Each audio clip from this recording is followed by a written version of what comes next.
एक मिनिट. मी जरा घोषणा करतो.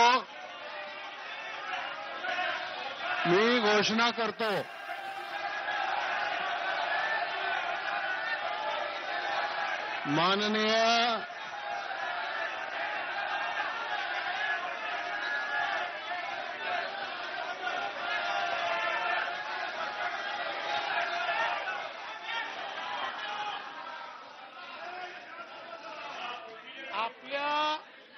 अध्यक्ष महोदय, आपल्या घोषणेच्या आधीच माझा पॉइंट ऑफ प्रोसिजर आहे. मला आनंद आहे की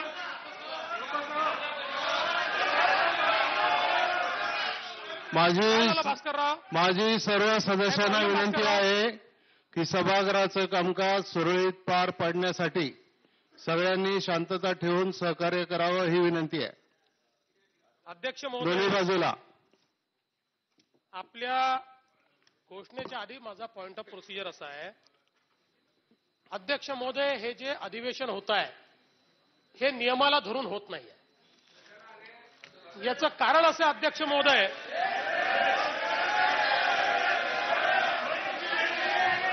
एक मिनिट. आपण जर शांत बसणार नसाल तर मग मला पुढचं कामकाज पुकारावं लागेल. मी अध्यक्ष महोदय, संधी दिली.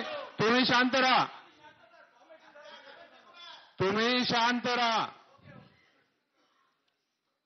अध्यक्ष महोदय, जे अधिवेशन 27 नोव्हेंबरला झालं होतं त्याची कार्यक्रम पत्रिका मी आपल्यासमोर वाचून दाखवतो. शुभारंभ वंदे मातरम. राज्यपालांनी अस्थायी अध्यक्ष म्हणून केलेल्या नेमणुकीसंबंधीची घोषणा. भारताच्या संविधानाशी एकनिष्ठ राहण्याची शपथ किंवा गांभीर्यपूर्ण दृढकथन करणे आणि राष्ट्रगीत.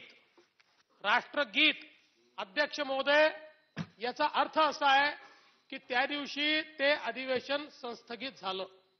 अध्यक्ष महोदय, राष्ट्रगीत कधी घेतो आपण राष्ट्रगीत तेव्हाच घेतो ज्या दिवशी आपण अधिवेशन संस्थगित करतो. राष्ट्रगीत झाल्यानंतर ते अधिवेशन संपलेलं असतं. थांबा एक मिनिट प्लीज. झालं. जयंतराव, प्लीज तुम्ही. इमान देवेंद्रजी, आप माझ्याकडे बघून इकडे बोलावं लागतं. नको, तिकडे नको प्लीज. त्यामुळे अध्यक्ष महोदय, हे राष्ट्रगीत झाल्यानंतर आपण जर या ठिकाणी बघितलं तर 26 नोव्हेंबर 19 जी सभागृहाची बैठक झाली त्यानंतर राष्ट्रगीत झालं.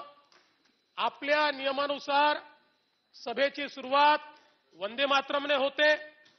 ज्या दिवशी आपलं सभागृह संपतं त्या दिवशी आपण राष्ट्रगीत घेतो. राष्ट्रगीतामुळे अधिवेशन संस्थगित झालं असताना पुन्हा अधिवेशन जर आपल्याला बोलवायचं असेल अध्यक्ष महोदय तर त्या पुन्हा अधिवेशनाकरता आपल्याला राज्यपालांचा समन्स काढावा लागतो. या ठिकाणी समन्स काढलेला नाही.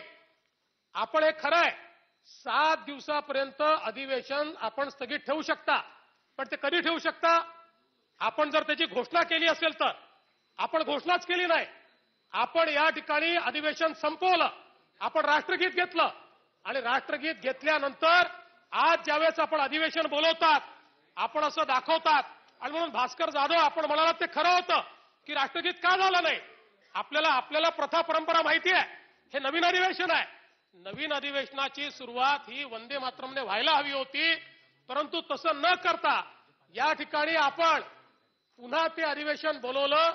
हे अधिवेशन पूर्णपणे नियमबाह्य आहे आणि मला समजत नाही अध्यक्ष महोदय, जर सरकारी पक्षाकडे इतक्या मोठ्या प्रमाणात जर सगळे लोक उपस्थित आहेत, सरकारी पक्षाचा दावा आहे, आमचं बहुमत आहे, तर मग अध्यक्ष महोदय नव्याने समज काढायला अडचण काय होती?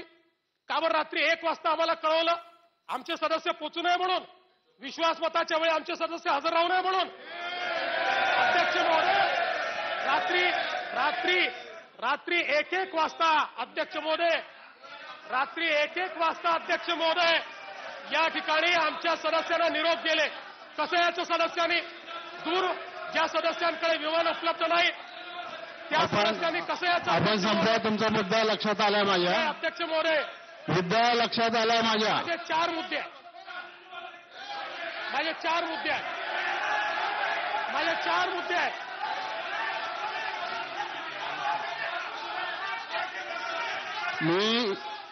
मी सगळ्या सदस्यांना आणि सभागृहाला विनंती करतो.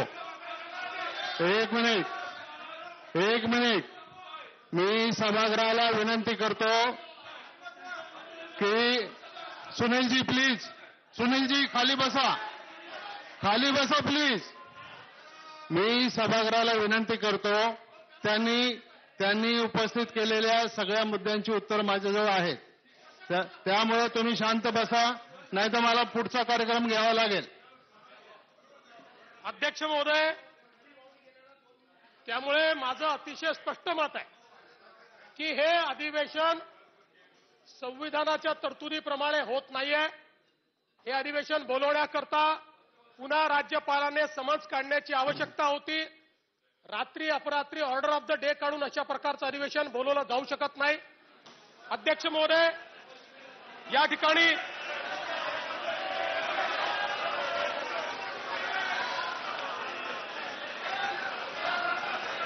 चला आता संपवा प्लीज संपवा. नाही अध्यक्ष महोदय, पॉइंट ऑफ ऑर्डर मी ऐकलं. संपवा. पॉइंट ऑफ प्रोसिजर आहे आणि 4 पॉइंट ऑफ प्रोसिजर आहेत. म्हणजे 4 नाही असं आहे. मी पॉइंट ऑफ ऑर्डरला आपण रेटून न्यायचंय का? रेटून न्यायचंय. मी पॉइंट ऑफ ऑर्डरला उत्तर देतो. रेटून न्यायचा जातो बाहेर. असं आहे की मी ज्या वेळेला आपल्याला पॉइंट ऑफ ऑर्डरला परवानगी दिलेली आहे त्यावेळेला आपण लगेच पॉइंट ऑफ प्रोसिजर त्या ठिकाणी उपस्थित करू शकणार नाही. त्याच्यासाठी तुम्ही माझी वेगळी परवानगी मागायला पाहिजे. परंतु आता तुम्ही जो पॉइंट ऑफ ऑर्डर या ठिकाणी उपस्थित केलेला आहे किंवा प्रोसिजर उपस्थित केलेला आहे त्याचं सरळ उत्तर हे आहे की या सभागृहामध्ये ज्या वेळेला आपण अधिवेशन बोलवलं आणि काही बिझनेस केल्याच्या नंतर त्या दिवशी अधिवेशन आपण स्थगित केलं, सॅनिटाय केलं. त्यावेळेला आपलं जे म्हणणं आहे की विधानसभा संस्थगित झाली तर विधानसभा जर संस्थगित व्हायची असेल तर 174(2) प्रमाणे माननीय राज्यपालांनी अधिवेशन प्रोरोग करायला पाहिजे होतं. तर ते प्रोरोग केलेलं नव्हतं. त्यामुळं 7 दिवसाच्या आतमध्ये विधानसभेची सभा पुन्हा बोलवता येते. त्यामुळं मी उभा आहे आणि त्यामुळं माननीय राज्यपालांनी ज्या वेळेला मंत्रिमंडळाचा शपथविधी झाला, मंत्रिमंडळाने त्याच्या संदर्भामध्ये मीटिंग घेतली, राज्यपालांच्याकडे शिफारस केली. काल राज्यपालांनी संध्याकाळी रितसरपणानं हे अधिवेशन बोलवायला परवानगी दिली. स्पीकरचा कार्यक्रम, निवडणुकीच्या कार्यक्रमाला परवानगी दिली, सगळ्या गोष्टीला परवानगी दिली. त्यामुळं हे अधिवेशन पूर्ण कायदेशीर आहे, त्याच्यात काही बेकायदेशीर नाही. त्यामुळं तुमचा जो मुद्दा आहे तो मी फेटाळून लावतो.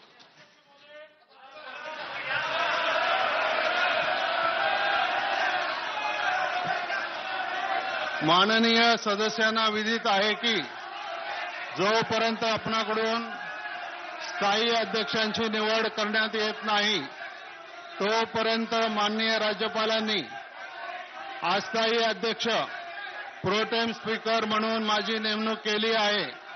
मी आता याबाबतची राज्यपालांची अधिसूचना वाचून दाखवतो.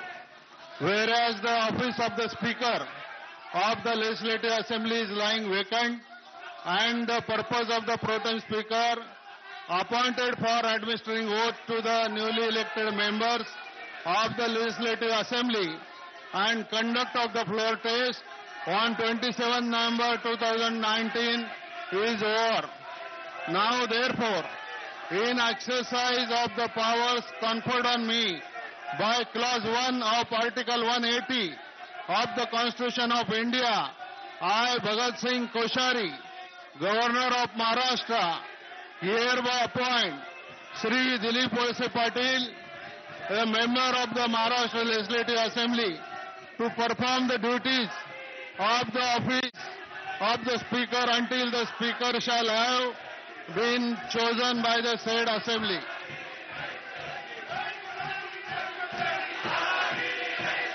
Next. मंत्र्यांचा परिचय. जागेवर बसा.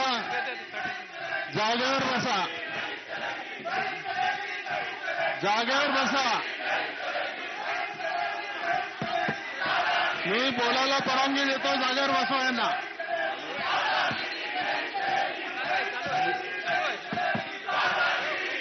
परवानगी देतो यांना. जागेवर बसवा.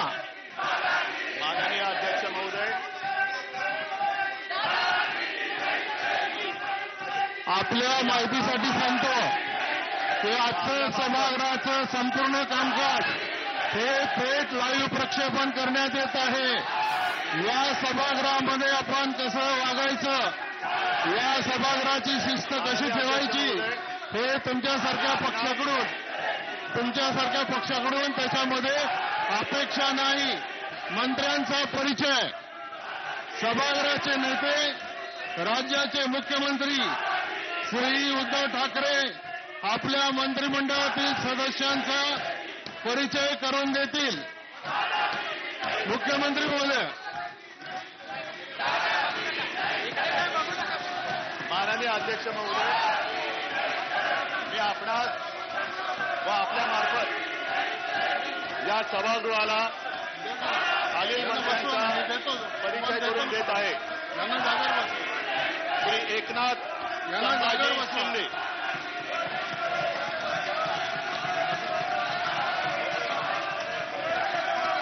सुभाष राजाराम देसाई,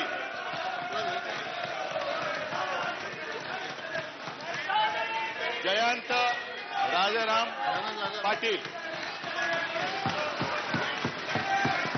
छगन भुजबळ, विजय उर्फ बाळासाहेब भाऊसाहेब थोरात, डॉक्टर नितीन राऊत,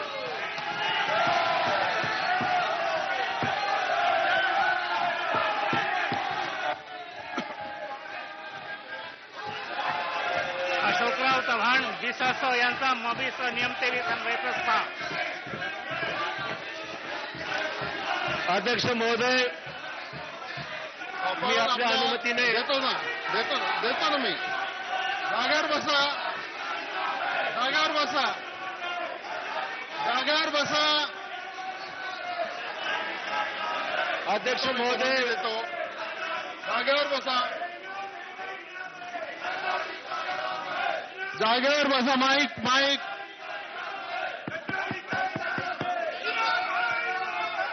मी जागेवर बसा. मी परवानगी देतो.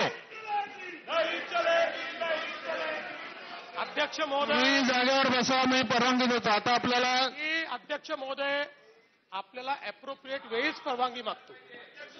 आपल्यालाही अध्यक्ष महोदय माहिती आहे, मी नियम कायदे पाळणारा माणूस आहे. आपल्याला अप्रोप्रिएट वेळीच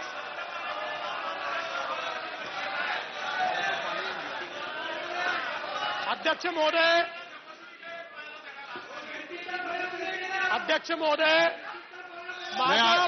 आपण एक मिनिट. आपण कुठल्या मुद्द्यावर आहात? पॉइंट ऑफ प्रोसिजरवरच आहे.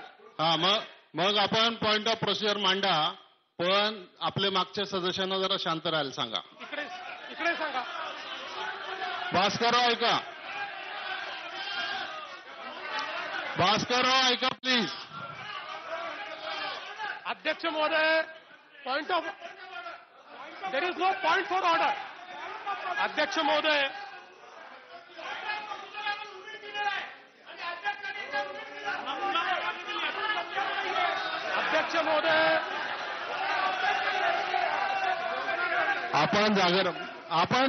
आपण ज्येष्ठ सदस्य आहात, अनुभवी सदस्य आहात. जरा आणि आपल्या सगळ्यांच्या माहितीसाठी सांगतो की आजच्या या माननीय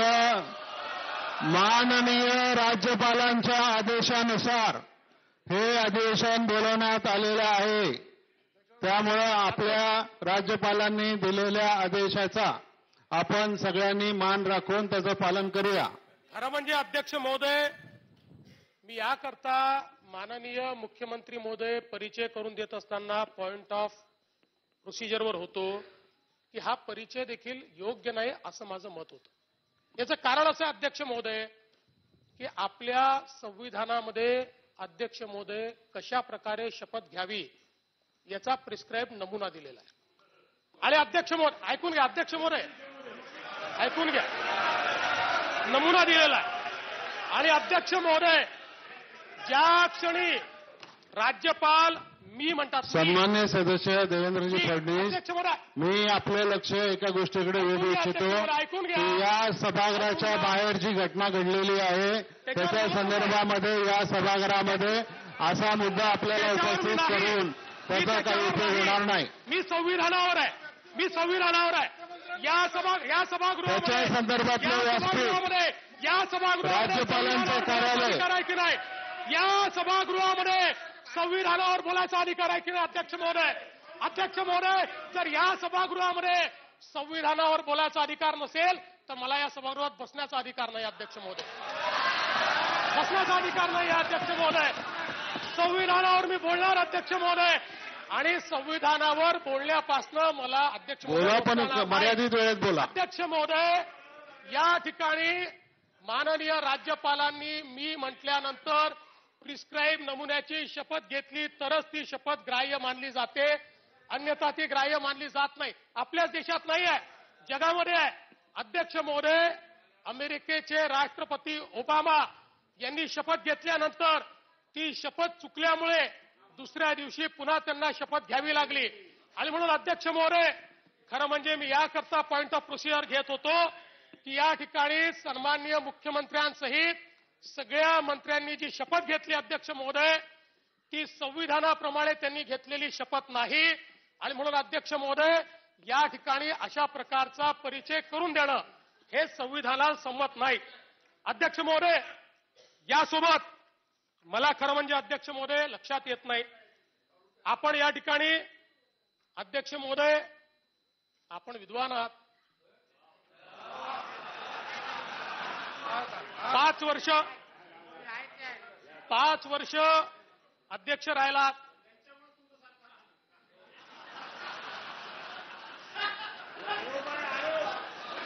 बघा, हेतुआरोप करू नका भास्करराव.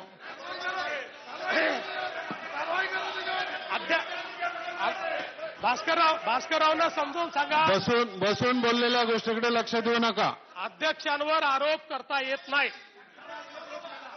अध्यक्ष महोदय, मला एक गोष्ट या ठिकाणी समजून येत नाही की अध्यक्ष महोदय, या सभागृहामध्ये प्रोटेम स्पीकर आपण नेमले.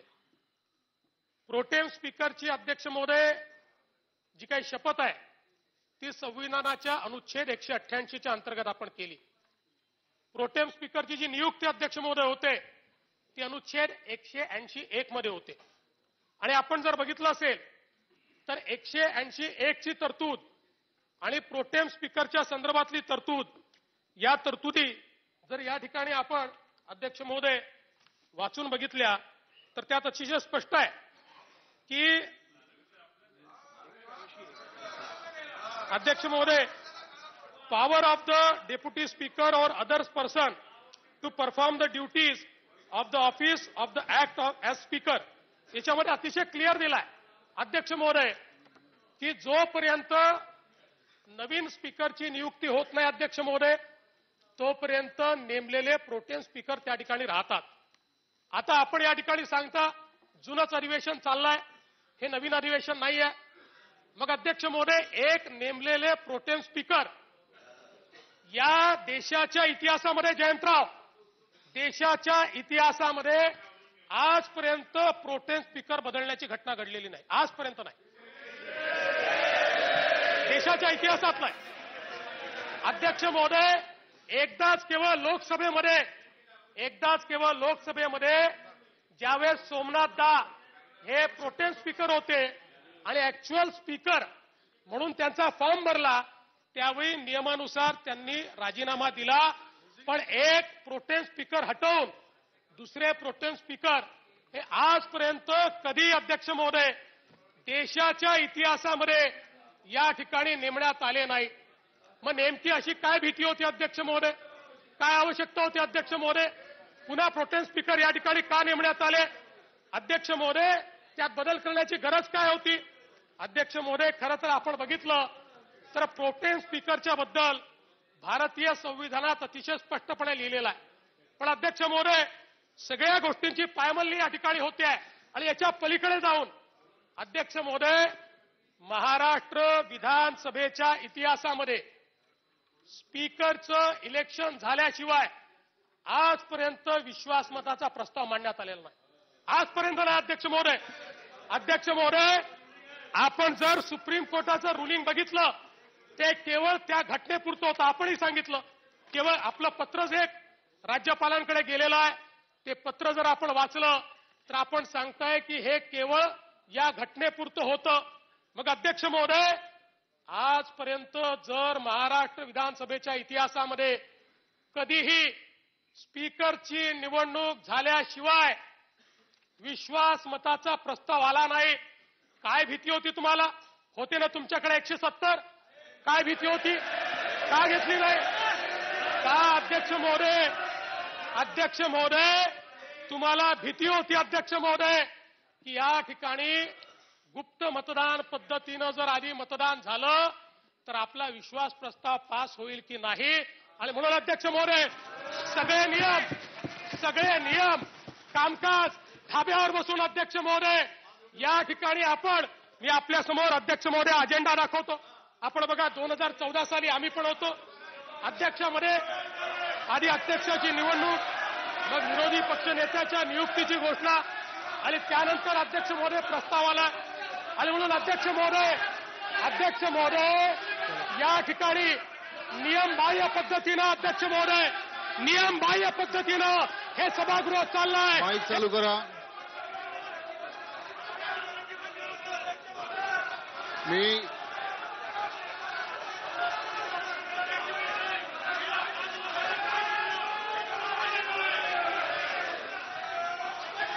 मी उभा राहिलोय. मी उभा राहिल्यावर आपण बसलो पाहिजे. मी उभा राहिल्यावर आपण बसलो पाहिजे. मी उभा राहिल्यावर आपण बसलो पाहिजे. तुमचं म्हणणं मी ऐकून घेतलं. मी उभं राहिल्यावर आपण बसलो पाहिजे.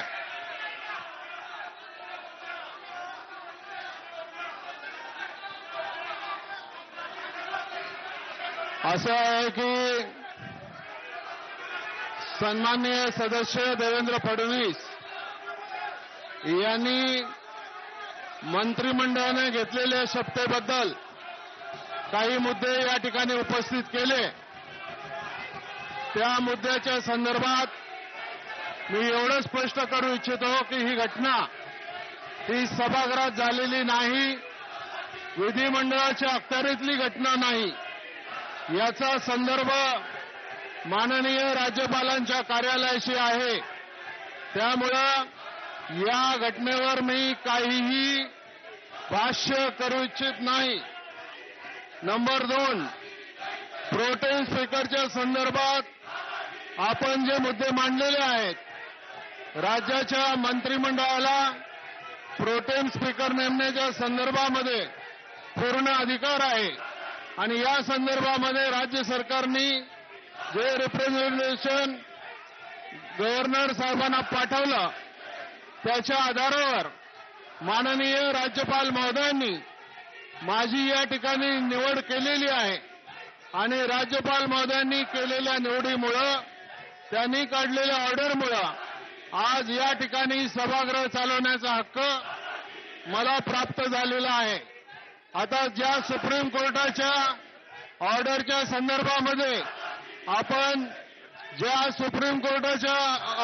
संदर्भामध्ये आपण उल्लेख केला, ती ऑर्डर आणि त्याच्यातला काही भाग मी आपल्या माहितीसाठी या ठिकाणी वाचून दाखवतो.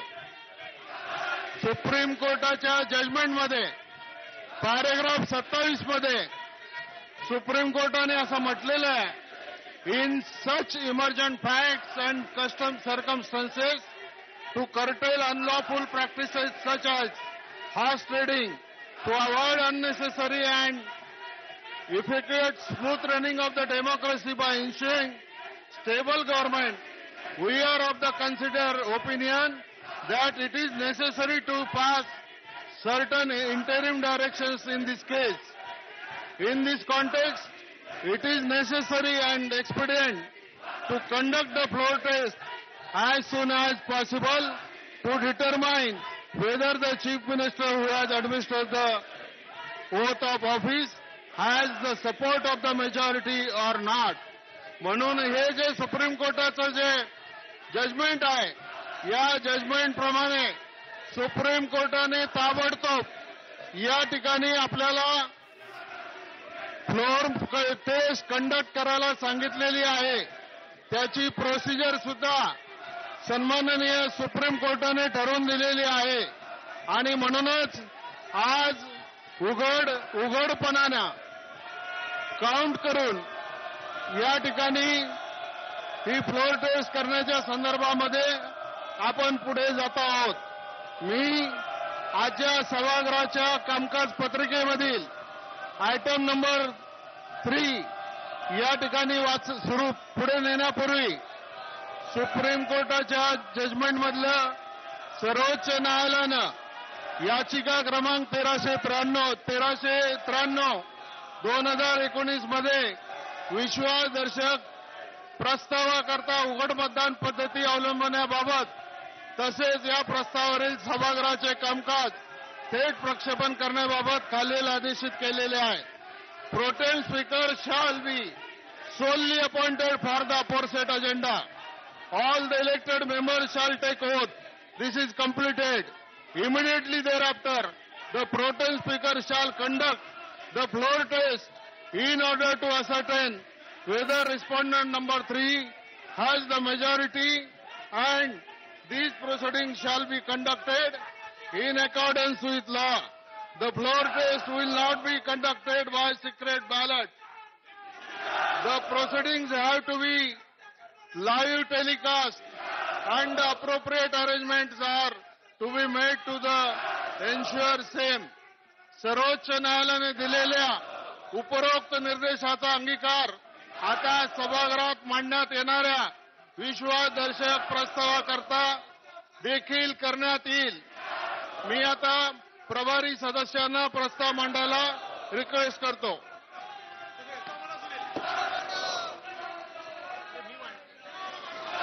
श्रीयुत अशोक चव्हाण. सन्मान्य अध्यक्ष महोदय, मी आपल्या अनुमतीने पुढील प्रस्ताव मांडतो. महाराष्ट्राचे सन्मान्य मुख्यमंत्री श्री उद्धव बाळासाहेब ठाकरे यांच्या मंत्रिमंडळावर मी देतो संधी मंत्रिमंडळावर ही विधानसभा यांना जागेवर बसवा व्यक्त करीत आहे. देतो, जागेवर बसवा ना. नवाब मलिक. महोदय, देतो आपल्या अनुमतीने मी पुढील प्रस्ताव मांडतो. महाराष्ट्राचे मांडून झालं की मुख्यमंत्री देतो. श्री उद्धव मांडून झालं की बाळासाहेब देतो. ठाकरे यांच्या मंत्रिमंडळावर ही विधानसभा पूर्ण विश्वास व्यक्त करीत आहे. प्रस्ताव असा आहे की महाराष्ट्राचे मुख्यमंत्री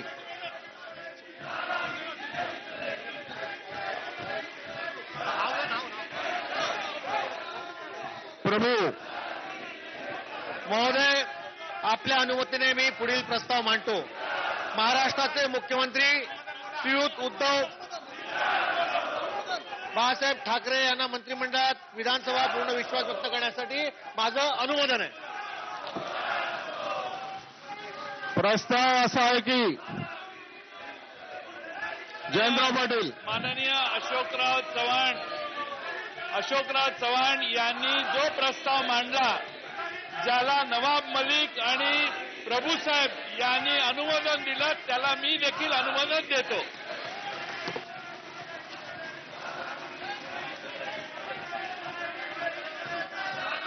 प्रस्ताव असा आहे की महाराष्ट्राचे मुख्यमंत्री श्री उद्धव बाळासाहेब ठाकरे यांच्या मंत्रिमंडळावर ही विधानसभा पूर्ण विश्वास व्यक्त करत आहे.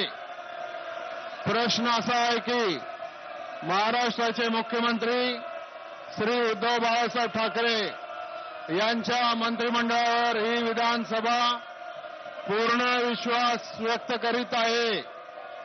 अनुकूल असतील त्यांनी होय म्हणावे, प्रतिकूल असतील त्यांनी नाही म्हणावे. मी आता सभागृहामध्ये झालेल्या मागणीप्रमाणे आणि सुप्रीम कोर्टाच्या निर्देशाप्रमाणे मी आता हेड काउंटसाठी या ठिकाणी सूचित करतोय.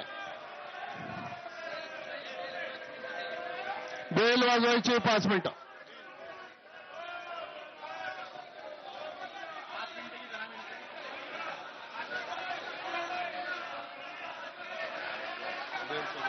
बेल सुरू झालं.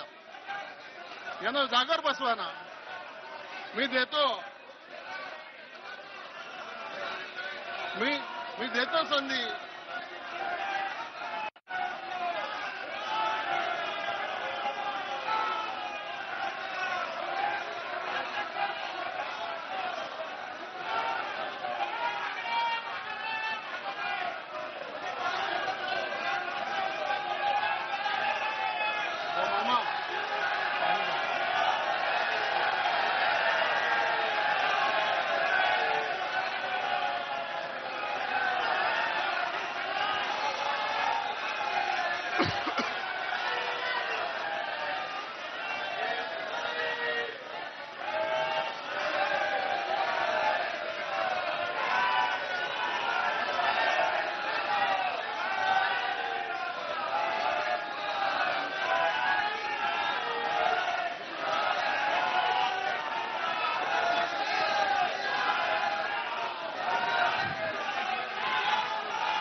सभागृहात शांतता ठेवा. सभागृहामध्ये शांतता ठेवा. जागर बसा. Please sit down. खाली बसा प्लीज.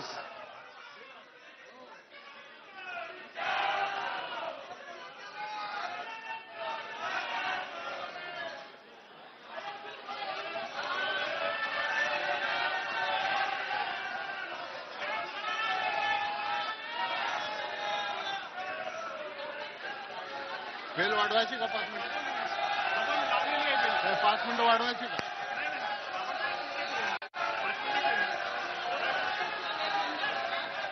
किती? आणि आपण सांगायचं बेल वाढवायची का मला? हे वाचवावं लागेल ना आपल्याला. हेड काउंट करताना ते आहे आपल्याजवळ. मी आता जरा परत काय काय झालं ते सांगतो. हां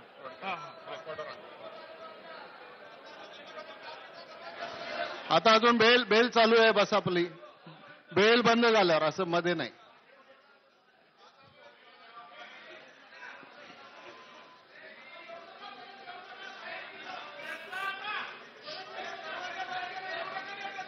बेल बंद झाल्यावर प्लीज खाली बसा. असं मध्ये बेल चालू असताना सभागृह चालू नसतं.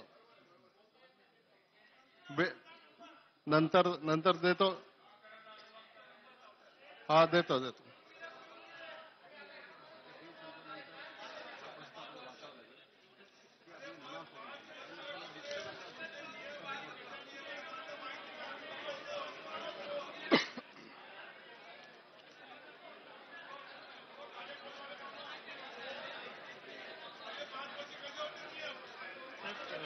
सक्तीसला दारं बंद करायचे आदेश द्यावा लागेल. कुठला प्रस्ताव वाचावा लागेल?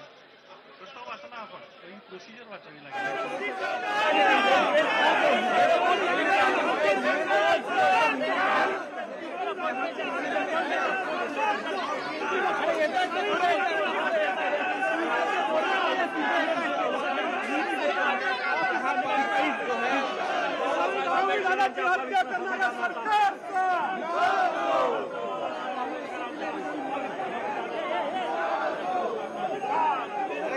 तो बोलो मेरे पास आना.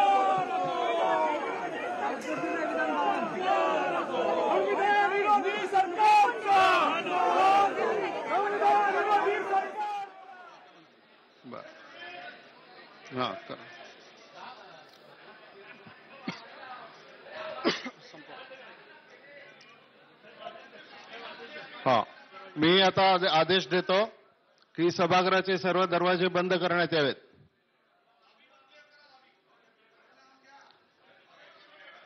लॉबीज क्लिअर कराव्यात. सभागृहाचे दरवाजे बंद करावेत. आता बसा जरा प्लीज प्लीज. मी आपल्याला सगळ्यांना संधी देतो. आपण जरा आता मला माझं कामकाज करू द्या.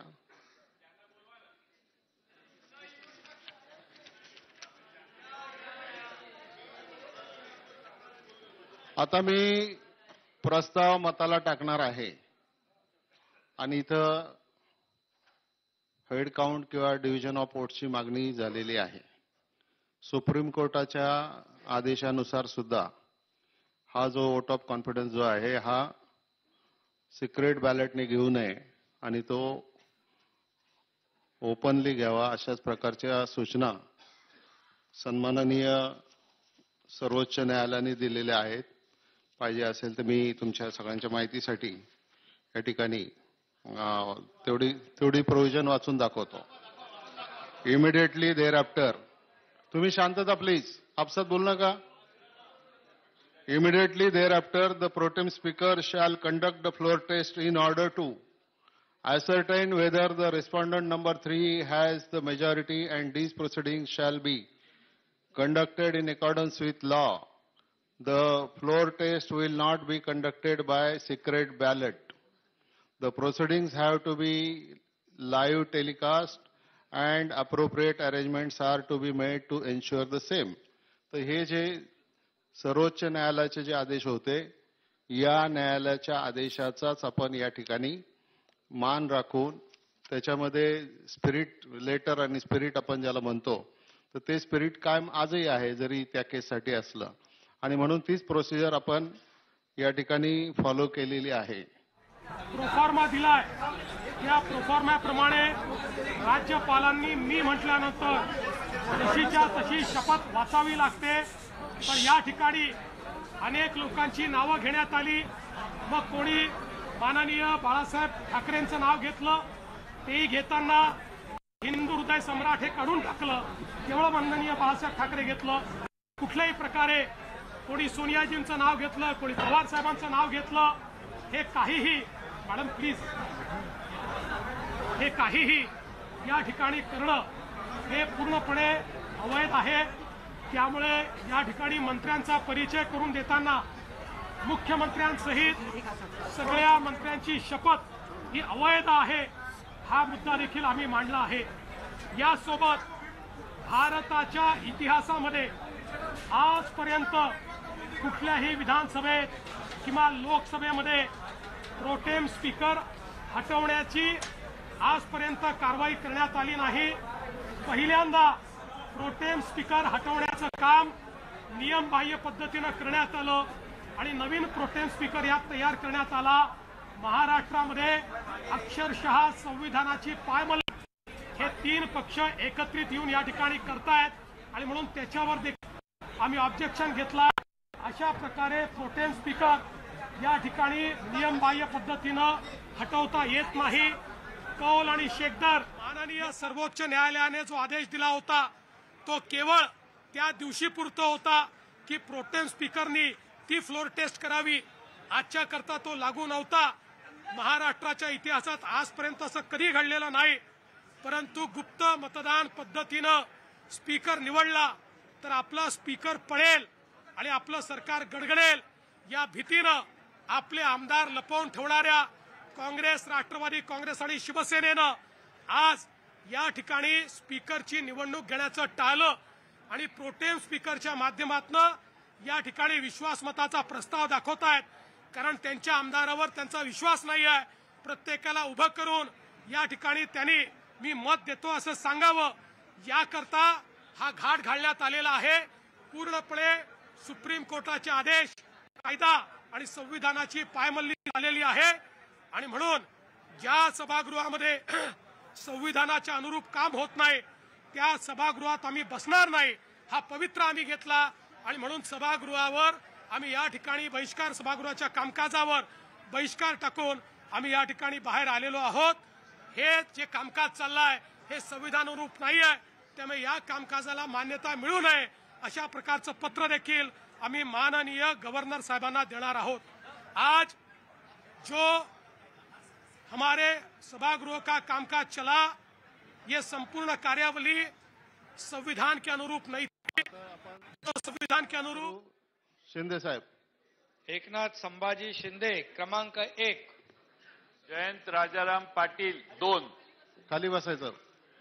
छगन चंद्रकांत भुजबळ क्रमांक 3, बाळासाहेब थोरात क्रमांक 4, डॉक्टर नितीन राऊत क्रमांक 5, अजित अनंतराव पवार क्रमांक 6, धनंजय पंडितराव मुंडे क्रमांक 7, नवाब मलिक क्रमांक 8, अशोक शंकरराव चव्हाण नंबर 9, पृथ्वीराज दाजीसाहेब चव्हाण नंबर 10, विजय नामदेवराव वडेट्टीवार क्रमांक 11, रणजित प्रतापराव कांबळे क्रमांक 12, सुनील छत्रपाल केदार क्रमांक 13, खाली बसा। वर्षा एकनाथ गायकवाड क्रमांक 14, ॲडव्होकेट केसी पाडवी क्रमांक 15, जितेंद्र सतीश आव्हाड क्रमांक 20, 16 16 16 16 हसन मियालाल मुश्रीफ 17, संदीपान आसाराम शांतता प्लीज, सायलेन्स। उदय रवींद्र सामंत 19, बसून घ्या, ज्यांचं झालं भास्कर भाऊराव जाधव 20, दादाजी दगडू भुसे 21, संजय दुलीचंद राठोड 22, गुलाबराव रघुनाथ पाटील 23, सुनील वामन प्रभू 24, आदित्य रश्मी उद्धव ठाकरे 25, अब्दुल सत्तार 26, रवींद्र दत्ताराम वायकर 27, दीपक वसंतराव केसरकर 28, चिमणराव रूपचंद पाटील 29, प्रताप बाबूराव सरनाईक 30, शंभूराज शिवाजीराव देसाई 31, संजय भास्कर रायमुलकर 32, सदानंद शंकर शरवणकर 33, अनिल वसंतराव देशमुख 34, राजेश अंकुशराव टोपे 35, अमित विलासराव देशमुख 36, सुरेश अंबादासराव वरपुडकर 37, नाना फाल्गुनराव पटोले 38, अमीन अमीर अली पटेल 39, अमित सुभाषराव जनक 40, कैलास किशनराव भैयानीस 41, संग्राम अनंतराव थोपटे 42, असलम शेख रमजान अली 42, 43, प्रणिती सुशील कुमार शिंदे 44, यशोमती भैयासाहेब ठाकूर 45, दौलत बिका दरोडा 46, ॲडव्होकेट माणिकराव शिवाजीराव कोकाटे 47, प्रकाश सुंदरराव सोळंके 48, बाळासाहेब उर्फ शामराव पांडुरंग पाटील 49, बबनराव विठ्ठलराव शिंदे 50, डॉक्टर राजेंद्र भास्करराव शिंगणे 51, रमेश कोंडीराम लटके 52, अजय विनायक चौधरी 53, हर्षद मारुती गोगावले 54, ज्ञानराज दोंडीराम चौगुले 55, डॉक्टर बालाजी प्रल्हाद किनीकर 56, राजन प्रभाकर साळवी 58, संजय पांडुरंग शिरसाट 58, प्रकाश राजाराम सुर्वे 59, अनिल कल्लेराव बाबर 60, प्रकाश वैकुंठ फातर्पेकर 61, मंगेश अनंत कुडाळकर 63, 66, सुनील राजाराम राऊत 63, संजय गोविंद पोतनी 64, वैभव विजय नाईक 65, धर्माराव बाबा आत्राम 66, मकरन लक्ष्मणराव जाधव पाटील 67, दीपक प्रल्हाद चव्हाण 68, नरहरी सीताराम झिरवाळ 69, दिलीप दत्तात्रय मोहिते 70, भारत तुकाराम बालके 71, दत्तात्रय विठोबा भरणे 72, Suman R Patil 73, Subhash Ramchandra दोटे 74, Shirish Madhukarrao Chaudhari 75, Sulabha Sanjay Khodke 76, Pratibha Suresh Dhanorkar 77, Kunal Rohidas Patil 78, Madhavrao Nivruttirao Pawar 79, Rais Kasam Shaikh 80, Abu Asim Azmi 81, Ashish Nandkishor Jaiswal 82, Narendra भुजराज भुंडेकर 83, Bachchu Babarao Kadu 84, Rajkumar Dayaram Patel 85, Balwant Baswant Wankhede 86, Rajesh Panditrao एकळे 87, Shirish Kumar सुरभसिंग Naik 88, doctor Vishwajit Patangrao Kadam 89, P N Patil 90, Raosaheb Antapurkar 91, Anil Bhaidas Patil 92, Rohit Rajendra Pawar 93, Babasaheb Mohanrao Patil 94, Anna Dadu Bansode 95, Dilipraoa Shankarrao Bankar 96, advocate Ashok Raosaheb Pawar 97, Mansing Fattesing Naik 98, Sangram Marung Kaka Jagtap 99, Balaji Deveshrao Kalyankar 78, 100. Nitin silence please. Bhikanrao Tale 101, शांतता ठेवा. संजय रामभाऊ गायकवाड 102, ज्यांचं झालं त्यांनी बसायचंय. 103, शहाजी राजाराम पाटील 104, डॉक्टर राहुल वेद प्रकाश पाटील 105, किशोर धनसिंग पाटील 106, प्रकाश आनंदराव आबिटकर 107, संतोष लक्ष्मणराव बांगर 109, 108, प्रदीप शिवनारायण जयस्वाल 109, उदयसिंग सरदारसिंग राजपूत 110, रमेश नानासाहेब बोरणारे 111, सुहास द्वारकानाथ कांदे 112, विश्वनाथ आत्माराम मोहीर 113, डॉक्टर तानाजी जयवंत सावंत 114, रमेश गजानन कुरगावकर 115, योगेश रामदास कदम 116, राजू माणिकरावजी कारेमोरे 117, 117 मनोहर गोवर्धन चंद्री कापुरे 118. विचारावं लागेल. इंद्रनील मनोहर नाईक 119, चंद्रकांत रमाकांत नवघरे 120, 121 सरोज बाबूलाल आहिरे, 122 आदिती सुनील तटकरे, 123 नितीन अर्जुन पवार, 124 राजू देवनाथ पारवे, 125 विकास पांडुरंग ठाकरे, 126 सहस्राम मारुती कोरोटे, मोहनराव मारुतराव हंबर्डे 127, इरामन भिकाजी खोसकर 128, झिशान बाबा सिद्दीकी 129, देवेंद्र महादेवराव भुयार 130, शंकरराव यशवंतराव गडाख 131, चंद्रकांत निंबाजी पाटील 132, 133 मंजुळा तुळशीराम गावित, 134 श्यामसुंदर दगडोजी शिंदे, 135 किशोर गंगूबाई गजानन जोरगेवार, 136 संजय मामा विठ्ठलराव शिंदे, शमगोंडा पाटील येड्रावकर,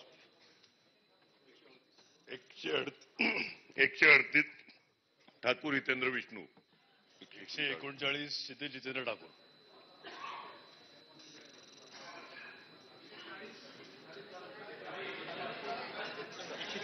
140 चंद्रकांत पंडित जाधव, 140, सदस्यांनी कृपया शांत बसा. 141 ऋतुराज संजय पाटील, 142 धीरज विलासराव देशमुख,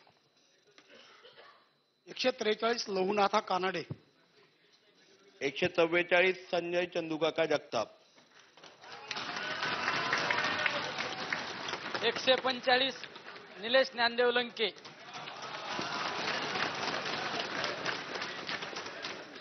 146 प्राजक्त प्रसादराव तनपुरे, 147 आशुतोष अशोकराव काळे, 148 डॉक्टर किरण यमाजी लहामटे, 149 चेतन विठ्ठल तुपे पाटील, 150 सुनील विजय टिंगरे, 151 सुनील शंकरराव शेळके, 152 अतुल वल्लभ बेनके, 153 सुनील चंद्रकांत भुसारा, 154 दत्ता चंद्रकांत सोनम, 155 महेश संभाजी राजे शिंदे, 156 कैलास बाळासाहेब गाडगे पाटील, 157 श्रीनिवास चिंतामण वनगा, 158 महेंद्र सदाशिव थोरवे, 159 यामिनी यशवंत जाधव, 160 दिलीप भाऊसाहेब लांडे, 161 महेंद्र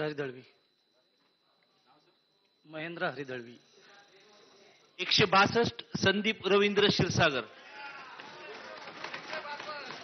163 बाळासाहेब भाऊसाहेब वाजबे, 164 संजय बाबूराव बनसोडे, 165 यशवंत विठ्ठल माने, 166 शेखर गोविंदराव निकम, 167 राजेश नरसिंगराव पाटील. 168 राजू जयवंतरावळे. 169 विक्रमसिंह बाळासाहेब सावंत.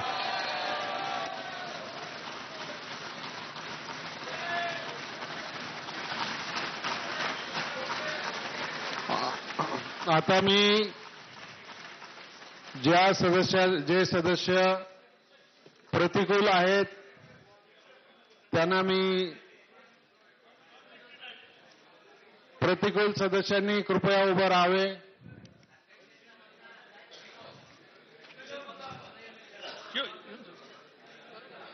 काय जे तटस्थ आहेत. धन्यवाद.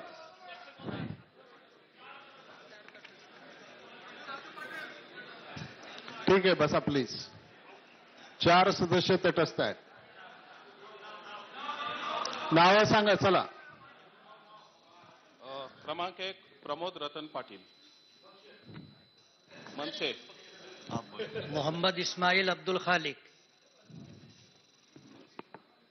Doctor Farooq Anwar Shah, MIM.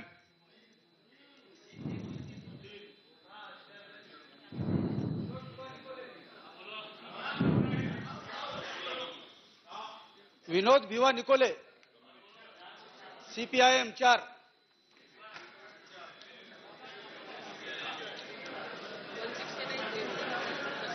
Four 0 तटस्थाचे 4. एक मिनिट. आता मी ऐका आता प्लीज. सन्माननीय सदस्यांना विनंती आहे की त्यांनी जरा माझ्याकडे लक्ष द्या. आता मी या प्रस्तावावरील मतविभागणीचा निकाल जाहीर करतो.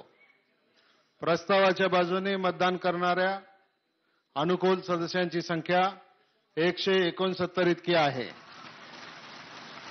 व प्रस्तावाच्या विरोधात मतदान करणाऱ्या प्रतिकूल सदस्यांची संख्या 0 इतकी आहे आणि प्रस्तावाबाबत तटस्थ असणाऱ्या सदस्यांची संख्या 4 इतकी आहे.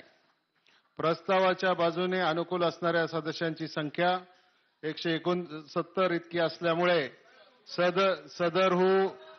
सदरहू प्रस्ताव संमत झाला.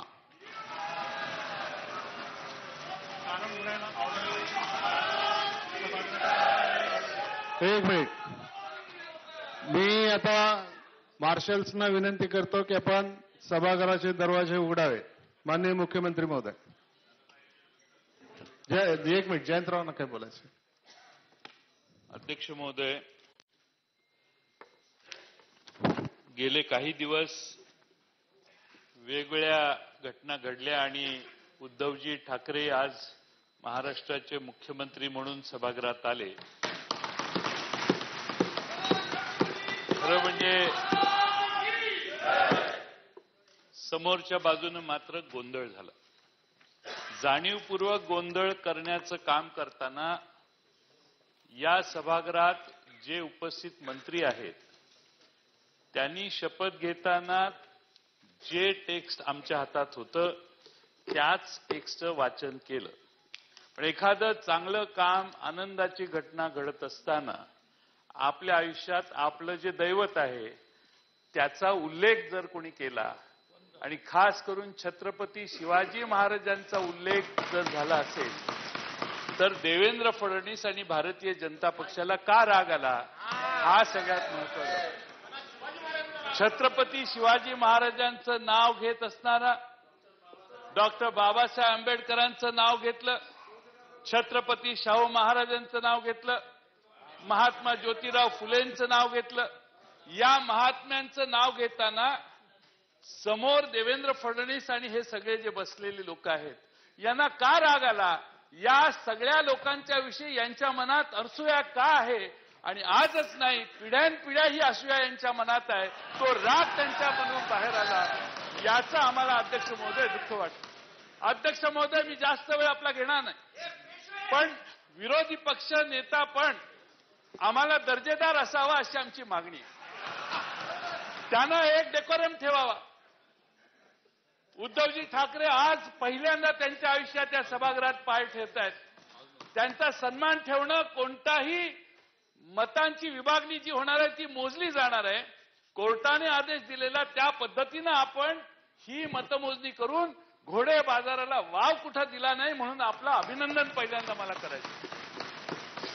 आणि त्याचबरोबर अध्यक्ष महोदय, अशा पद्धतीचा घोडे बाजार या 5 वर्षात या महाराष्ट्राच्या विधानसभेत होणार नाही याची खातरजमा आज आपल्या या कृतीतून झाली असं मला वाटतंय.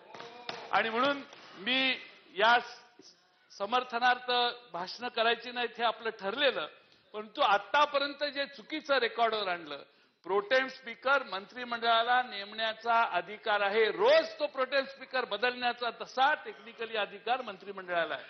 आणि जे मंत्रिमंडळ आलं त्याच्या प्रोटेम स्पीकरच्या नेमणुकीबद्दल वाद, शपथेबद्दल वाद, आपल्या मनात जे योग्य वाटत नाही त्या बाबतीत नियमानुसार बोलण्याचा अधिकार विरोधी पक्षाला आहे. पण सगळे नियम बाजूला ठेवून आज विरोधी बाजूनं बोलण्यात आलं. माझी शंका अशी आहे की देवेंद्र फडणवीस हे विरोधी पक्ष नेता होण्यासाठी त्यांना थोडीशी कॉम्पिटिशन असावी आणि त्यामुळे चंद्रकांत पाटील विरोधी पक्ष नेता होणार का देवेंद्र फडणवीस अशी काहीतरी स्पर्धा असावी आणि अजून विरोधी पक्ष नेता नेमायचा आहे. त्यामुळं त्यांना पूर्ण विचार करायला संधी द्या. त्यांच्यातल्या एकत्रित जे काही 105 आलेले आहेत त्यांचं एकमत झाल्यावर विरोधी पक्षांना त्यांचं स्थान ग्रहण करण्याची आपण संधी द्यावी ही विनंती. आता भाषणं होणार नाही सभागृहामध्ये. नाही सगळ्यांना नाही, आता कोणाला नाही. प्लीज मला कॉपरेट करा. अध्यक्ष महोदय, कारण त्यांनी जो पॉइंट ऑफ ऑर्डर आणि त्याच्यानंतर पॉइंट ऑफ प्रोसिजर निर्माण केली त्या संदर्भामध्ये हे बरोबर आहे की आपण रुलिंग दिलेलं आहे, पण मला एक निदर्शनास आणायचं आहे की आम्ही जे काही शिवरायाचं नाव घेतलं का फुले आंबेडकरांचं हा वेगळा पार्ट आहे, परंतु त्यानंतर राज्यपालांनी आम्हाला जी शपथ दिलेली आहे ती आम्ही इंटॅक्ट वाचलेली आहे.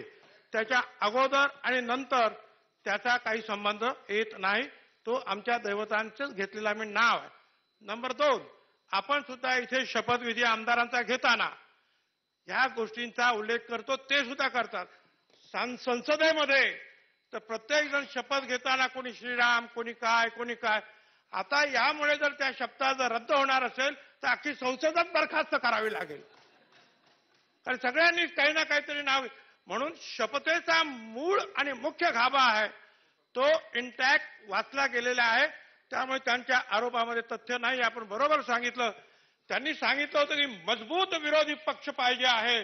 तो मजबूत विरोधी पक्ष आज आम्ही सगळ्यांनी दिलेला आहे जनतेला, आणि त्याऐवजी ते आता बाहेर पडून गेले. आता मजबूतीनं उभं राहायला पाहिजे ना इथं.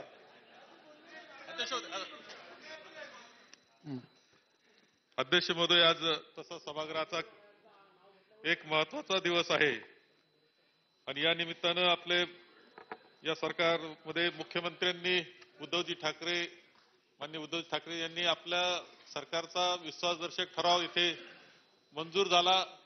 170 आपला नंबर धरला तर 170 सदस्यांनी सरकारच्या बाजूने मतदान केलेलं आहे.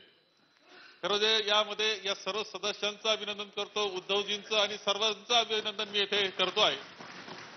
ज्या वेळेस 170चा आकडा हा आहे सरकारजवळ, इतके आणि तो आकडा संजय राऊतांनी सांगितला होता 169 169. बरं 169. खरं म्हणजे संजय राऊत यांनी 170 सांगितला होता, तो आहे आता तो ठीक आहे.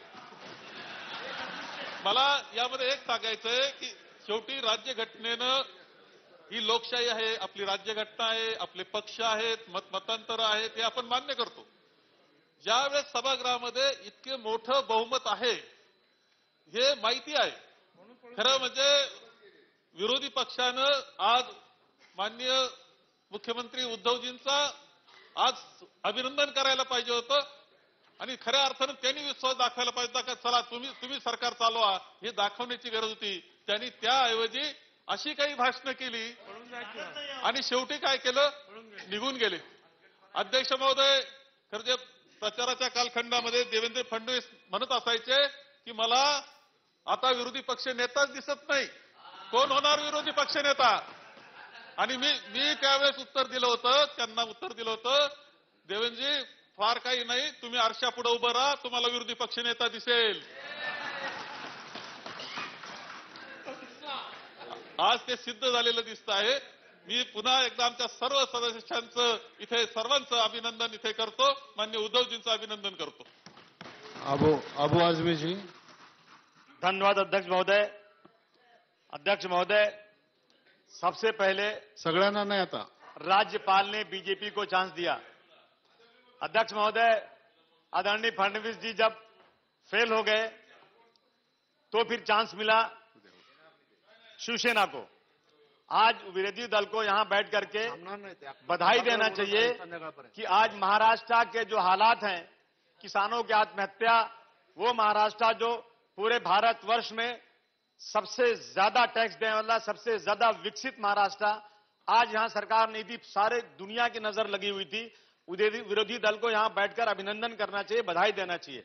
अध्यक्ष महोदय, मुझे बहुत खुशी है कि आज छत्रपति शिवाजी महाराज, डॉक्टर भीमराव अंबेडकर, साहू महाराज के नाम से हमारे मंत्रियों ने शपथ लिया है. मैं बहुत बधाई देना चाहता हूं उद्धव जी को.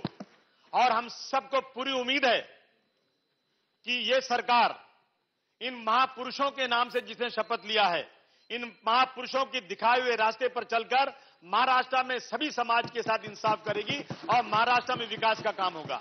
मैं फिर एक बार समाजवादी पार्टी की तरफ से पूरे मंत्रिमंडल को खासतौर से उद्धव जी को बहुत बहुत बधाई देना चाहता हूं और आपको यकीन दिलाता हूं कि हम इस संघर्ष में आपके साथ रहेंगे ताकि मेरा महाराष्ट्र वो है सर, ये महाराष्ट्र वो सरजमीन है सर, भूखा प्यासा आदमी यूपी से बिहार से आता है, क्योंकि आज गांव में कारोबार नहीं, धंधा नहीं है, यहां आता है सर कारोबार पैसे कमाने के लिए. रुकिए जरा सुनिए, मैं कोई टिप्पणी नहीं कर रहा हूं, मैं तो अच्छी बात कर रहा हूं ना. ये सरकार तो हर समाज के लिए काम करने वाली है, मैं तो वही बधाई दे रहा हूं. उसको 30 तारीख को अपने मां को इलाज के लिए पैसे भेजना है. ये कोशिश करिए कि समाज के आखिरी आदमी के चेहरे पर मुस्कान आए और सब आपके गुण गाएं कि बीजेपी की आज शिवसेना, कांग्रेस और एनसीपी और हम सब के साझे से सरकार चल रही है. ये सरकार भारतवर्ष की सबसे अच्छी सरकार बने. इसी के साथ आपको बहुत बहुत बधाई देना चाहता हूं सर. एक मिनिट, मी येतो इकडे. अध्यक्ष महोदय, आज सर्वोच्च न्यायालयानं असं आहे की आता आपलं ठरलं होतं कोणीच बोलायचं नाही, परंतु मग हे वाढत जातं, रात्री 8 वाजेपर्यंत चालेल. अध्यक्ष महोदय, सन्माननीय सुप्रीम कोर्टानं, सर्वोच्च न्यायालयानं आपल्या राज्यामध्ये जो घोडेबाजार होण्याची शक्यता होती ती थांबवण्याकरता जो संविधानाच्या इतिहासामधला ऐतिहासिक निर्णय दिला आणि त्या निर्णयाचं आपण तंतोतंत पालन केलं, त्याबद्दल मी सर्वोच्च न्यायालयाचे आपले सर्वांचे आभार व्यक्त करतो. हा, हितेंद्र जी. अध्यक्ष महोदय, आज थोडक्यात 2 ओळीत बोलून तर द्या. बोला ना आता. अध्यक्ष महोदय, आज महाराष्ट्रामध्ये उद्धवजी बाळासाहेब ठाकरे यांच्या नेतृत्वाखाली जे शिवसेना, राष्ट्रवादी काँग्रेस आणि इतर लहान मोठे पक्ष यांच्या सहकार्याने जे सरकार स्थापन झालंय त्यांचं मनपूर्वक अभिनंदन करतो, त्यांना सुयश चिंतितो आणि एवढीच अपेक्षा करतो का महाराष्ट्राच्या जनतेला आणि या सभागृहाला खऱ्या अर्थाने या संपूर्ण मंत्रिमंडळाकडून न्याय मिळेल. सर्वांना परत एकदा मनपूर्वक शुभेच्छा. धन्यवाद. महाराज. हा, बोला. अध्यक्ष महोदय, देतो. त्यांचे 2 लोक राहिलेत, फक्त मग देतो. मी अपक्षामध्ये सर्वाधिक मते घेऊन या सभागृहामध्ये आल्यामुळे विषयावर या. आपण मला बोलण्याची संधी दिली त्याबद्दल मी तुमचा धन्यवाद व्यक्त करतोय. माननीय उद्धवजी ठाकरे यांच्या नेतृत्वामध्ये जे सरकार या ठिकाणी स्थापन झालं आहे, त्या सरकारच्या माध्यमातून महाराष्ट्रातल्या सर्व भागामध्ये सर्व लोकांचं या सरकारच्या माध्यमातून लोककल्याणकारी काम व्हावं, या मंत्रिमंडळाच्या माध्यमातून कोणताही भेदभाव न होता काम व्हावं हीच या ठिकाणी अपेक्षा व्यक्त करतो. सर्व मंत्रिमंडळाला सर्व सहकाऱ्यांचा धन्यवाद व्यक्त करतो. जय हिंद, जय महाराष्ट्र, जय चंद्रपूर. आता लास्ट स्पीकर बच्चू भाऊ, त्यांच्यानंतर बच्चू भाऊ. हां, 21 अक्टूबर 2019 को इंतखाबात हुए, 24 को रिजल्ट और नतीजा आया. उस वक्त से लेकर आज तक जो सूरत हाल बनी हुई थी उसके पेश नज़र पूरे महाराष्ट्र के लोग बहुत बेचैनी में मुब्तला थे. आज उसका इख्तिताम हुआ, एंड हुआ. आज इस मौके पर महाविकास आघाड़ी, शिवसेना, कांग्रेस और एनसीपी के इत्तेहाद के साथ जो सरकार बनी है, जिसके वजीर आला माननीय श्री उद्धव जी बाला साहब ठाकरे, मैं इनकी वजीर आला बनने पर मुबारकबाद देता हूं कि कम से कम एक बेचैनी का माहौल खत्म हुआ और रियासत में जो मसाइल थे उन मसाइल को हल करने के लिए सरकार बनी. आज इस मौके पर हमारी छोटी पार्टी है, मैं एमआईएम से चुन करके आया हूं, मेरे साथ एक आदमी और भी है. चुनकर आने के बाद हमारी ये ख्वाहिश है, ये चाहत है कि जब सरकार बन गई है, आज अपनी पार्टी पॉलिसी के पेश नजर हम लोगों ने तटस्थ रहने का फैसला किया और तटस्थ रह करके आपको इस बात, उद्धव जी ठाकरे साहब को इस बात का यकीन दिलाता हूं कि सरकार चलाने के लिए जहां जहां आपको हमारी जरूरत पड़ेगी हम आपके साथ रहेंगे. हम ये चाहेंगे कि आने वाले दिनों के अंदर हमारे कॉन्स्टिट्यूंसी के अंदर काम होते रहें, उसके लिए हम आपका काम चाहेंगे और पार्टी पॉलिसी के पेश नजर हमने अपना फैसला किया है. अध्यक्ष महोदय, खरं तर आज उद्धव साहेबांचं मी अभिनंदन करतो. 1 महिन्याचा हा सगळा खेळ आज इथं संपलेला आहे. अध्यक्ष महोदय, उद्धव साहेबांच्या गेल्या 15 दिवसाचा जो अनुभव आला, राजकारणातला हरिश्चंद्र माणूस म्हणून मी त्यांना पाहतोय. खरं तर अतिशय प्रामाणिक आणि शब्दाचे धनी असणारे, बाळासाहेबांचे बाळकडू भेटलेले आणि तेवढेच शिवभक्त असणाऱ्या आमच्या उद्धवजी साहेबांना मी पुन्हा शुभेच्छा देतो, अभिनंदन करतो आणि इथं 2 शब्द संपवतो. अध्यक्ष महोदय, एकनाथजी शिंदे. अध्यक्ष महोदय, महाराष्ट्र महाविकास आघाडीचे नेते आणि राज्याचे मुख्यमंत्री उद्धवजी बाळासाहेब ठाकरे यांच्या मंत्रिमंडळावर आज सगळ्यांनीच विश्वास व्यक्त केला आणि खरं म्हणजे विरोधी पक्षाने देखील या ठिकाणी थांबायला पाहिजे होतं. कारण गेले 5 वर्ष देवेंद्रजी फडणवीस आणि त्यांचं मंत्रिमंडळ, त्या मंत्रिमंडळात आम्ही होतो, हे केवळ उद्धव ठाकरे साहेबांनी पाठिंबा दिला, त्यांनी आशीर्वाद दिल्यामुळेच ते 5 वर्ष या राज्याचे मुख्यमंत्री पद सांभाळू शकले, याची आठवण त्यांनी ठेवायला पाहिजे होती. परंतु बरोबर ना, आणि सत्याला सामोरं जायला पाहिजे होतं. आपण रुलिंग दिलेलं आहे, परंतु त्यांनी जे समन्सचा विषय काढला, समन्सचा विषय जो आपण 6 वाजता समन्स काढला, नाही, त्यांनी म्हणाले की 1 वाजता आम्हाला समन्स मिळाला, परंतु आपल्या सगळ्यांना माहित आहे त्यांनी शपथविधी कधी घेतला, कसा घेतला, राष्ट्रपती राजवट कधी उठवली, हे सगळं रात्रीच्या अंधारामध्ये सगळं केलं. परंतु आपल्या उद्धव ठाकरे साहेबांच्या नेतृत्वाखाली जे सरकार स्थापन झालं ते दिवसाढवळ्या शिवतीर्थावर आणि छत्रपती शिवाजी महाराजांच्या साक्षीने आदरणीय बाळासाहेबांच्या स्मारकाच्या समोर लाखो महाराष्ट्रातल्या जनतेच्या समोर हा सरकारचा शपथविधी झालेला आहे आणि त्यांनी शपथेवर आक्षेप घेतला.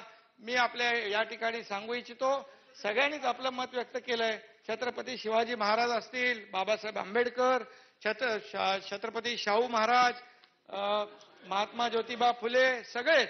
आणि मी शिवसेना प्रमुख बाळासाहेब ठाकरे यांना वंदन करून शपथ घेतलेली आहे.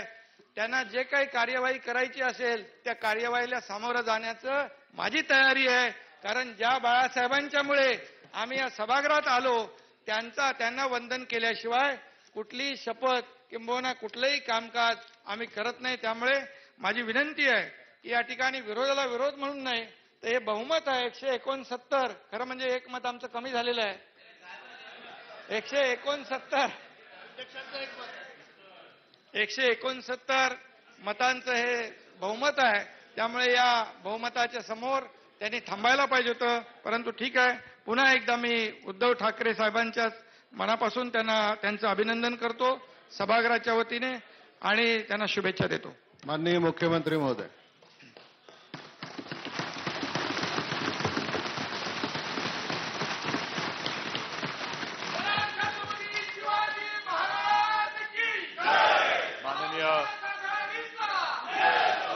माननीय अध्यक्ष महोदय,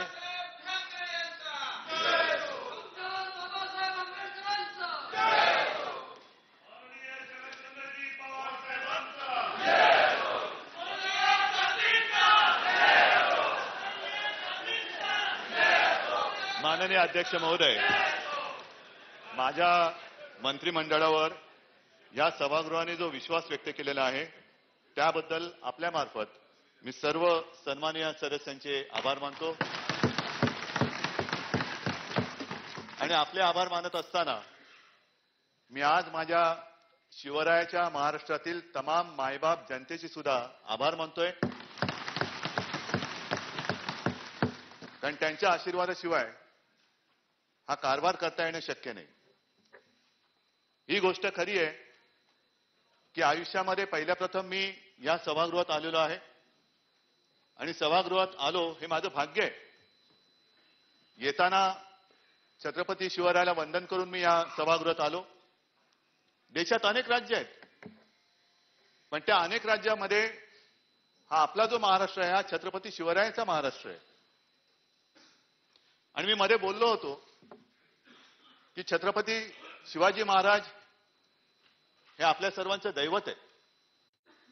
अख्खा संपूर्ण देश हाही आपलाच आहे.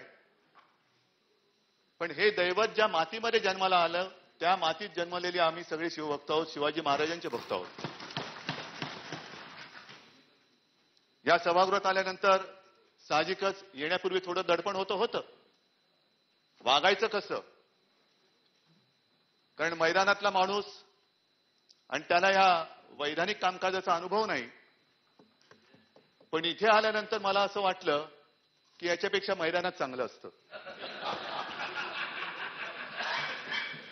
आज मी रिकाम्या बाक्यांशी काही लढणार नाही, कारण मोकळ्या मैदानामध्ये तलवारबाजी करणारा मी नाहीये. मी समोरासमोर लढणार आहे, शत्रूला अंगावरती घेणार आहे. अर्थात ते कोणी शत्रू नाहीयेत, दुर्दैवाने राजकीय विरोधक आहेत. आज सभागृहात पाऊल टाकल्यानंतर मी वंदन करून सभागृहात आल्यानंतर या तसबिरी बघितल्या. कोणाच्या त्या तसबिरी? आणि यांचा आदर्श घेऊन आमच्या भाषणात नेमकं नुसतं आपण म्हणायचं की छत्रपती शाहू फुले आंबेडकर यांचा हा महाराष्ट्र, आणि त्यांची शपथ घेतली तर इंग्लंड असाव्या.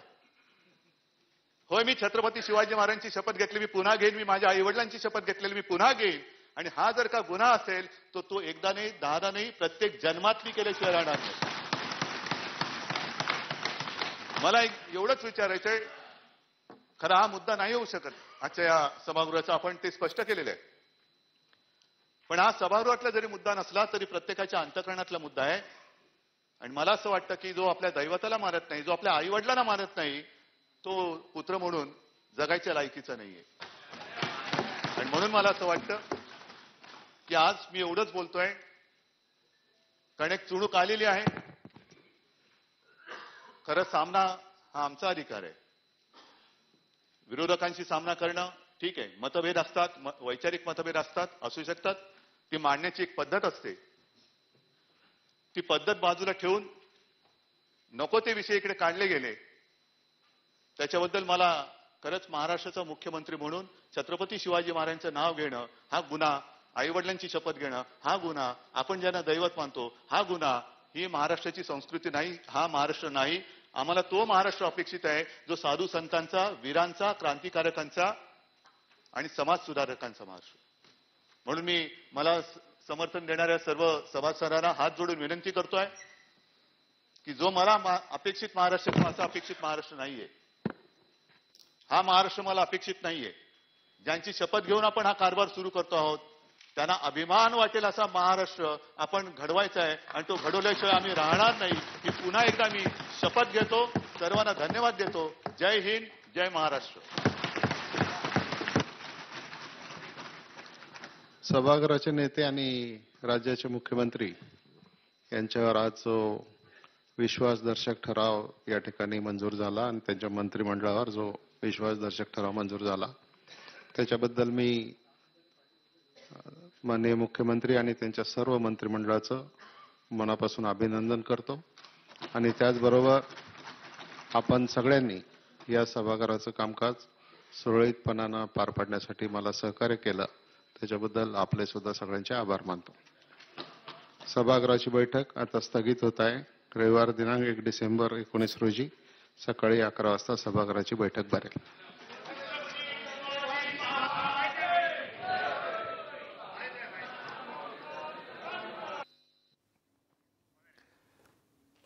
आपण बघतोय उद्धव ठाकरे सरकारनं बहुमत सिद्ध केलेलं आहे. आताची सगळ्यात महत्वाची बातमी आणि आजचं कामकाज संपलेलं आहे. मनसे यामध्ये तटस्थ राहिलेले आहे, त्याचबरोबर MIM सुद्धा तटस्थ राहिलेले आपल्याला पाहायला मिळालं. तर या सगळ्यामध्ये भाजप आणि त्यांना पाठिंबा देणाऱ्या सदस्यांनी सभात्याग केला. त्यामुळं या सगळ्या 169 आमदारांच्या पाठिंब्यावर उद्धव ठाकरे यांनी विश्वासदर्शक ठराव जिंकलेला आहे. या प्रस्तावाला विरोधामध्ये 0 मतदान पडलं कारण भाजपनं सभात्याग केलेला आहे. तर तटस्थ 4 आमदार राहिल्याचं पाहायला मिळालं. आपण बघितलं या सगळ्यामध्ये प्रचंड असा गदारोळ सुद्धा झालेला होता आणि त्यानंतर अशोक चव्हाण यांनी विश्वासदर्शक ठराव मांडला आणि त्याला नवाब मलिक, सुनील प्रभू, जयंत पाटील यांनी अनुमोदन दिलं. आणि या सगळ्यामध्ये आपण बघितलं तर उद्धव ठाकरे सरकार जे आहे ते अग्निपरीक्षेमध्ये उत्तीर्ण झालेलं आपल्याला पाहायला मिळालं. कुठेतरी 169 मतदान जे आहे ते प्रस्तावाच्या बाजूने झालेलं आपल्याला पाहायला मिळालं. थेट जाऊयात आपले प्रतिनिधी प्रफुल्ल साळुंखे आपल्या सोबत आहेत. प्रफुल्ल. नक्कीच संदीप जी सर्व लोकांची उत्सुकता या ठिकाणी लागली होती, महाराष्ट्राची उत्सुकता लागली होती, देशाची उत्सुकता लागली होती. बहुमत जे आहे संमत करेल का पूर्णपणे स्प्ली आहे आणि महाआघाडी सरकारनं या ठिकाणी विश्वासदर्शक ठराव आहे तो 169 मतांनी भाजपानं या ठिकाणी सभा केल्यामुळे आपण बघतोय काही तांत्रिक कारणामुळे प्रफुल्लचा आवाज आपल्यापर्यंत स्पष्ट पोहोचत नाही. पण आपण बघितलं उद्धव ठाकरे सरकार हे न बहुमत सिद्ध केलेलं आहे आणि 169 आमदारांचा उद्धव ठाकरे यांच्या सरकारला पाठिंबा मिळालेला आहे. तर भाजपनं सभात्याग केलेला पाहायला मिळाला. 4 आमदार जे आहेत ते तटस्थ राहिलेले पाहायला मिळाले. त्यामध्ये MIM आणि मनसेच्या आमदारांचा सुद्धा समावेश असल्याचं पाहायला मिळतंय. या सगळ्यामध्ये आपण बघितलं की आजचा जो अधिवेशनाचा दिवस सुरू झाला तो प्रचंड अशा गदारोळापासून सुरू झाला आणि या ठिकाणी माजी मुख्यमंत्री देवेंद्र फडणवीस यांनी अनेक गोष्टींवर नव्या सरकारचा आक्षेप घेतलेला पाहायला मिळाला आणि त्यानंतर भाजपन आणि त्यांच्या काही समर्थक आमदारांनी सभात्याग केलेला पाहायला मिळाला. मात्र या सगळ्यामध्ये बहुमत सिद्ध केलेलं आहे उद्धव ठाकरे सरकारनं. तब्बल 169 आमदारांचा उद्धव ठाकरे सरकारला पाठिंबा आहे आणि उद्धव ठाकरे सरकार जे आहे ते अग्निपरीक्षेमध्ये उत्तीर्ण झालेलं आपल्याला पाहायला मिळालं. पहिल्यांदा ज्यावेळी कामकाज सुरू झालं त्यावेळेला अशोक चव्हाण यांनी विश्वासदर्शक ठराव मांडला आणि त्याला राष्ट्रवादी काँग्रेसचे आमदार नवाब मलिक, त्याचबरोबर शिवसेनेचे आमदार सुनील प्रभू आणि राष्ट्रवादीचे आमदार जयंत पाटील यांनी अनुमोदन दिलं. आणि या सगळ्यामध्ये हेडकाउंट करून मतदान जे आहे ते घेण्यात आलं आणि त्यामध्ये तब्बल 169 आमदारांच्या स्पष्ट बहुमतानं आपण बघतोय की कुठेतरी हे बहुमत सिद्ध करण्यात आलेलं आहे. विरोधामध्ये फक्त 0 मतदान झालेलं आहे. तर 4 आमदार तटस्थ राहिलेले आपल्याला पाहायला मिळाले. या 4 आमदारांमध्ये MIM आणि मनसेच्या एका आमदाराचा सुद्धा समावेश आहे. या प्रचंड गदारोळानंतर बहुमत चाचणी घेत असताना भाजपनं सभात्याग केलेला आहे आणि त्यामुळे विरोधामध्ये एकही मतदान झालेलं नाही. पुन्हा एकदा जाऊयात प्रफुल्ल साळुंखे आपले प्रतिनिधी आपल्या सोबत आहेत. प्रफुल्ल, आपण बघतोय की कुठेतरी संजय राऊत यांनी पहिल्या पत्रकार परिषदेमध्ये 170चा आकडा सांगितला होता आणि कुठेतरी तो स्पष्ट जुळताना दिसलाय. नक्कीच संदीप, यापूर्वी देखील महाआघाडी जेव्हा तिन्ही पक्ष एकत्र आले तेव्हा त्यांची संख्या बेरीज आणि त्यांना उघडपणे पाठिंबा देणारे जे छोटे पक्ष आहेत म्हणजेच बच्चू कडू यांचा प्रहार असेल आणि इतर 2 पक्ष असतील, यांची जर आकडेवारी पाहिली तर 170 पर्यंत हा आकडा जो आहे तो उघडपणे समर्थन देणाऱ्यांपैकी आहे. त्यामुळे कुठेतरी संजय राऊत यांनी स्पष्ट केलं होतं की आम्ही 170चा आकडा या ठिकाणी गाठू आणि त्याच पद्धतीनं आजचं मतदान जे आहे झालं आहे ते 169 म्हणजेच एक अध्यक्षपदाचं दिलीप वळसे यांचं मत जर सोडलं तर 170 मत जी आहे. भाजप विरोधात